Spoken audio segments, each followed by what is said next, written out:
Magandang ehemplo ba kayo sa kabataan? Yes, I restored public order in my city and everybody is safe. Anong posisyon sa gabinete ang ibibigay nyo sa babae? Tourism, pati, well, if she's really bright, finance. Sabi nyo po, you cannot be a president if you cannot kill. Papatay ba kayo kung kayo'y Pangulo? No, it's not the actual. Takot kang mamatay, takot kang pumatay, huwag kang magpresidente. Anong sitwasyon ang posibleng mag-udyok sa inyo para magdeklara ng martial law? Well, rebellion, lawless violence, and, rebellion and lawless So, violence. posible ang martial law sa panunungkulan nyo? No, cannot be. Wala namang, hindi na ganoon kalawak ang rebellion natin.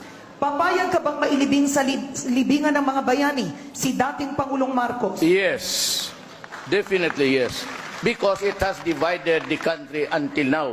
Halos lahat ng Ilocano galit kung bakit ganon ang nangyari. Kabalan niyo po sa mga drug syndicate na hindi tumitigil sa kanilang ano? Hindi ako